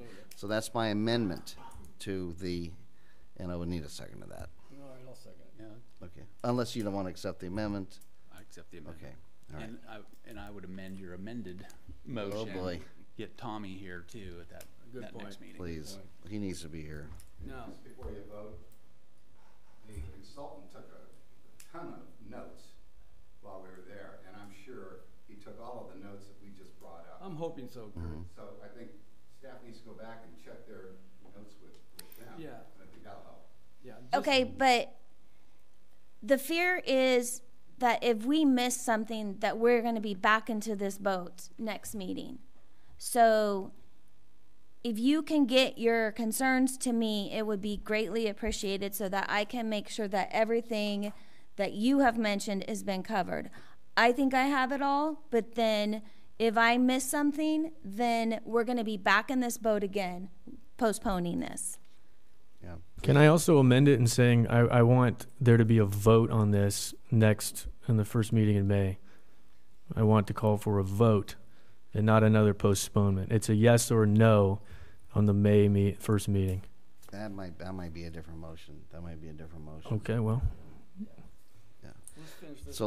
So is there any further discussion on the motion as amended? I just want to make a comment here. While the perception from our Councilman Crummage is that I am postponing for some unreasonable reason, I want to make clear to you, I have 24 years on this council. And what I've learned in 24 years is, take your time. Do it once, the first time you do it right, and you're done. Now, it may not seem like there's much confusion on behalf of you, because maybe your lack of experience, but I've been down this road many a time, and I try to make sure that we protect our community in every capacity I can. If it seems like we're dragging our feet, it's not. It's being cautious to the point we don't make it too many more mistakes. So there's a lesson to be learned there. Mayor Pro Tem Alves. The sewer system has crumbled in the last 24 years. Okay. Think Mr. about that. Mayor Pro Tem Alves. Those issues can be dealt with later. We are going to proceed to a vote unless there's any further discussion on the motion. Seeing none, let's proceed to a vote. All those in favor, please signify by saying aye. Aye. All those opposed, please signify by saying nay. Nay. Okay, motion passes 3-1. All right, what's next? Okay, public hearing to consider the following, and it sounds like this is going to be either Tammy or Dominique. I'll go straight. I'm gonna guess Dominique. Am I right? Yeah, that's fine. Okay. In recent weeks, staff is, well, let's backtrack a little bit as the staff report said. Back in August, the city staff moved forward with establishing service fees for storage of recreational vehicles and vessels in the back parking lot behind the police department building, and those fees went into effect in October. In recent weeks, staff received feedback that the original fee that was adopted, which was the $50 per SIP base per month, so if you had a larger RV or vessel that exceeded 30 feet, you'd need to take up 2 spaces, therefore pay $100 because of the $50 per space. That fee was impractical given the multiple spaces are remaining in the back for rent.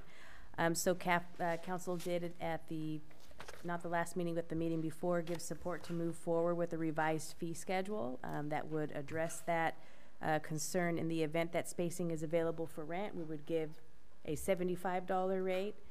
And then if we were at full capacity and we had somebody coming in that was interested in renting 2 spaces, there would be a fee of $100. So we did update the fee schedule according to that for our public facility storage fees. And the second fee that we discussed was under culture and leisure fees, and that was regarding the snack bar rental, which Tammy had reviewed and got consensus from council to establish snack bar rental, $40 fee per day, and then snack bar rental during sponsored events through the city for nonprofits hosting snack bar for youth sports at $40 per week. So if you have any questions, we're here to answer. We also did schedule the public hearing for tonight to receive any feedback. Correct. Any opening questions from the council before I turn it over to the public hearing? I'm all for it. Who initiated this change to the fees? Which person? Originally, it was Councilmember Alice. Councilmember Alice?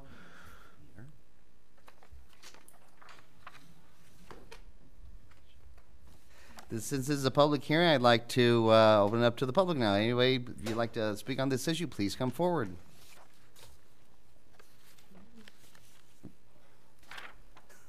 Danny Fox, 1510 Adriana. I don't want to get into any theological issue, but if you rent the snack bar like a tournament for one day, it's $40. But if you rented it on a Saturday, is that the last day of the week? Are you going to get charged $80, or do you get charged $40? It's $40 per day. Nonprofits hosting snack bar for youth, So $40 per week. Okay, so that is when there is a city recreation league going and a nonprofit is running the snack bar. They're paying $40 per week, which is normally one day Saturday. Gotcha. Nonprofit, tournament, snack bar rental. $40 a day, which will be Saturday and Sunday if it's a 2-day event. So the snack bar rental is $40 a day if it's for a tournament. If the snack bar is being run by a nonprofit for a City of Escalon recreational league, then it is $40 per week. Right. Well, this is the tournament issue I'm asking about is a nonprofit, has nothing to do with the Recreation Commission, so it's $40 a day. Correct. If it's Saturday and Sunday, it's $40 Saturday, $40 Sunday. Correct. Okay. Thank you. Mm-hmm. Any other questions from the public? No? Okay, we will take this back to council, and we do need a vote on this item as well. Recommendation. Second. It's been moved and seconded on staff's recommendation to revise certain existing fees and establishing new fees for various city services with an effective date of April 22nd, 2019. Discussion. Seeing none, we'll proceed to vote. All those in favor? Aye. Please signify by saying aye. Aye. All those opposed, please signify by saying nay. Motion passes. Okay, council communications, and may I add, only kind thoughts and ideas only. But I think there won't be any problem with that. Councilmember Cronk. Yes, I did have a kind of a presentation I wanted to make, but I'm not gonna do it. This has gone pretty long, and I want to it can wait for another meeting. I would like to apologize for my kind of behavior up here, I guess, towards Councilman Alves. Councilman Alves and I really share a lot of things in common when it comes to political beliefs, and we've had a lot of good conversations. And I remember that Councilman Legero told me that Councilman Alves could squeeze a nickel out of a penny. And I always thought that was a really great compliment, because I appreciate the fiscal conservatism that is exercised up here. And so I do appreciate that. And I'm looking forward to this, getting these questions answered on this wastewater treatment plant study. I think it's very important. I don't think I've been shy about saying that. And hopefully when they come back, we will have the questions, and we'll be able to make a good, informed decision. Thank you very much, Councilmember Crumick. Councilmember Legero. All right. Sure. Twist his arm. I think it's, although the discussion gets a little heated on some of these issues, I think it's important to understand that our job as council members, we're ratepayers too. We want to make sure that we are not passing a cost on to the community, to the ratepayers, to ourselves that isn't justified.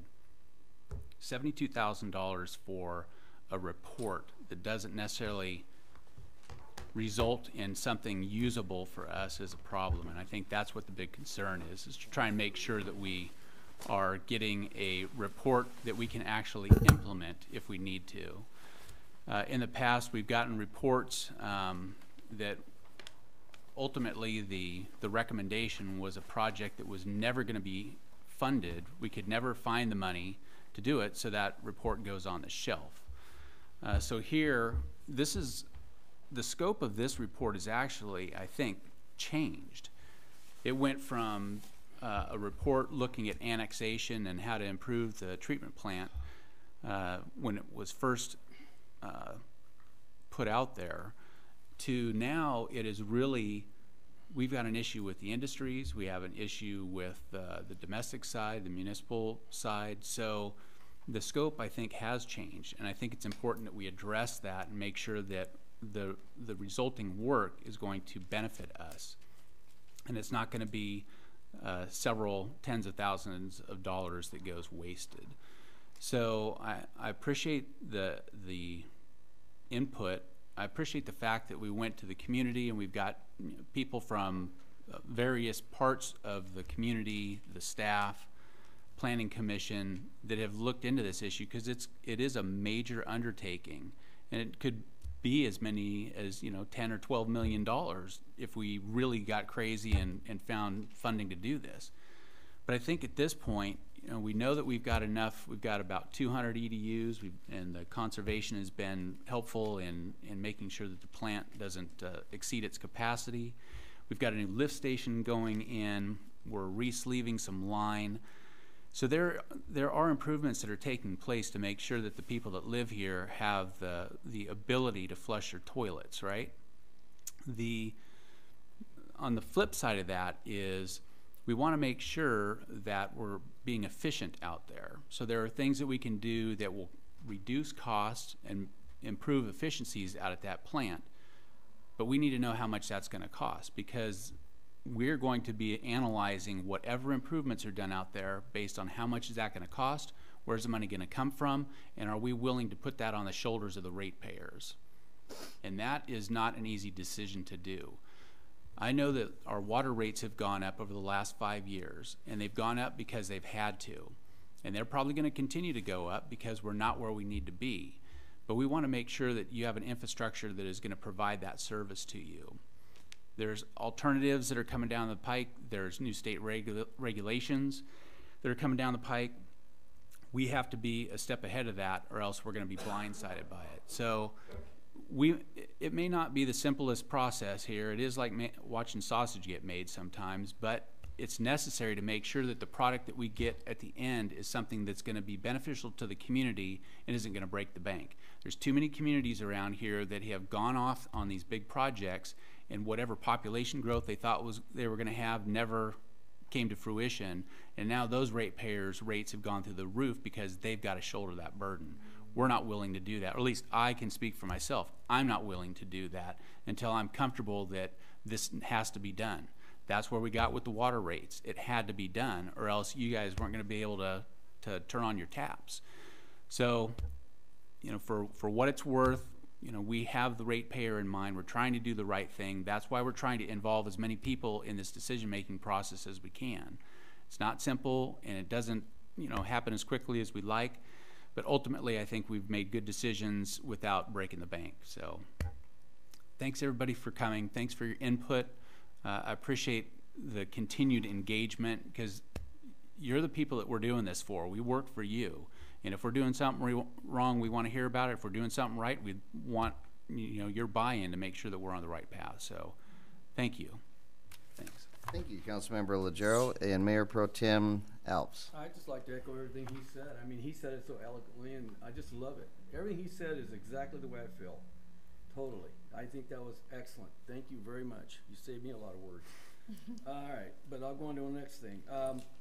The other thing I want to talk about is the park out there, our baseball diamond at Hogan. I was out there a couple weeks ago, and I mentioned it to Justin that the cyclone fencing needs to be restretched. It's embarrassing.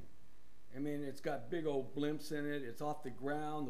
The ground wire's out. I mean, it looks like it just looks like a cheap neighborhood.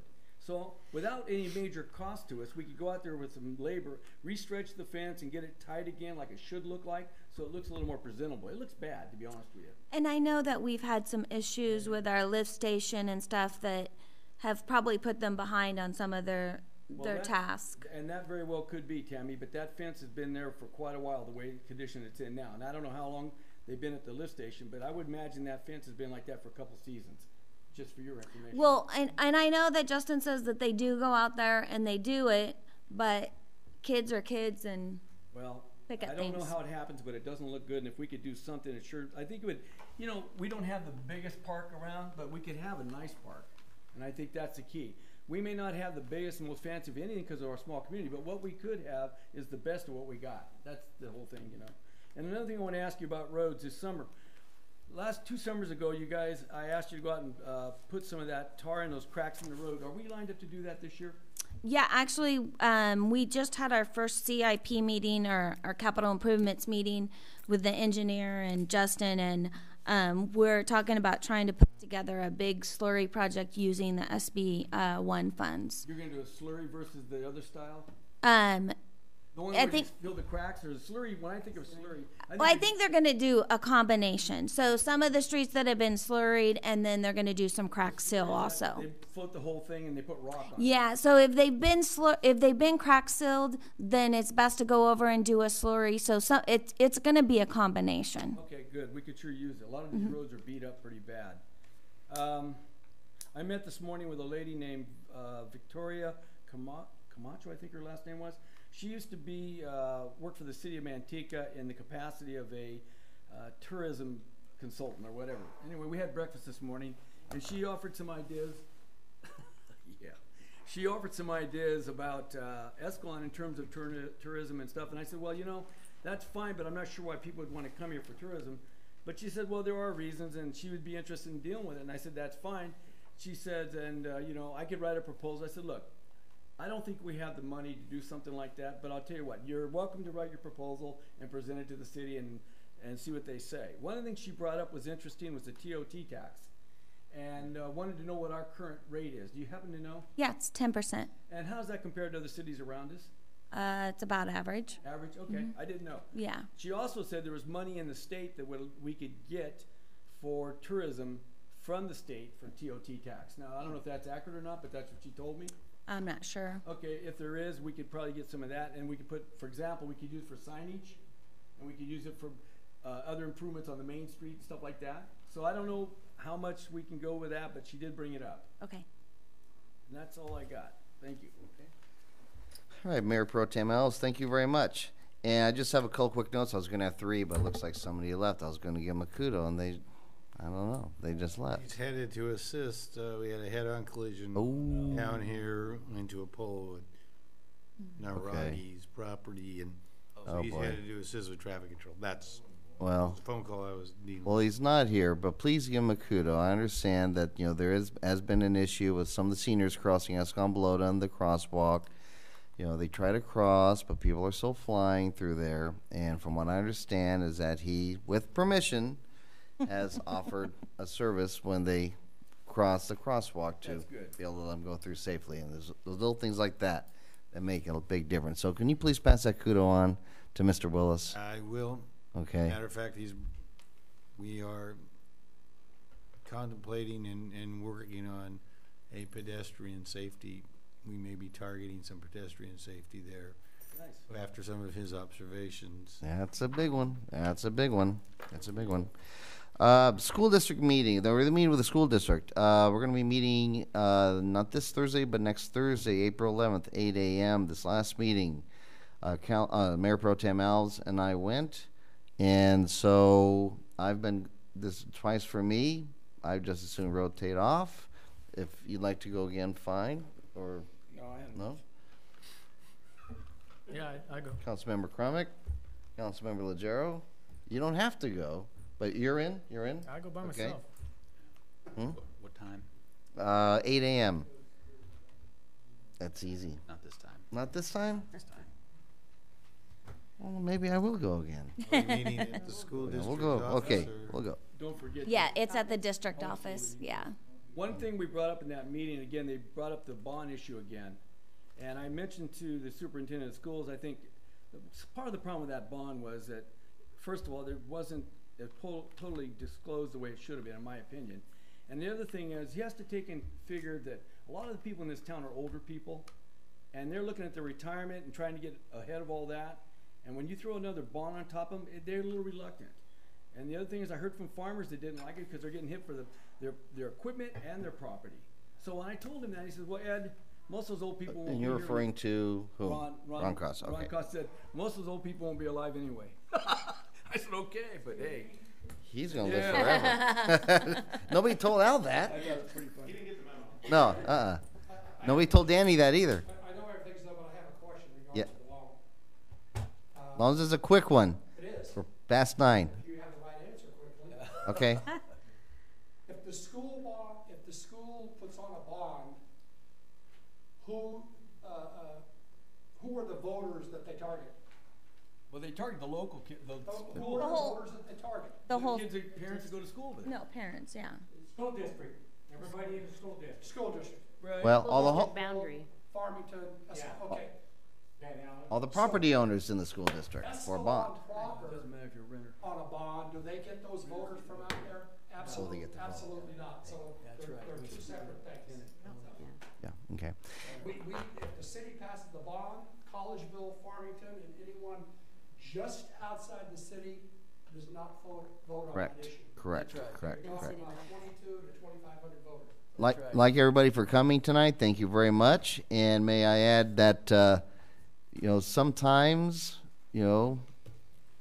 people get a little passionate, but you know what? You know where that passion comes from? It comes from the heart of wanting to do the right thing for this town. And I'd rather have a little bit of passion than a whole lot of apathy. So thank you all very much for coming tonight. I declare this meeting adjourned. Well said, Chad. I like what you said. I don't talk much. I don't talk much.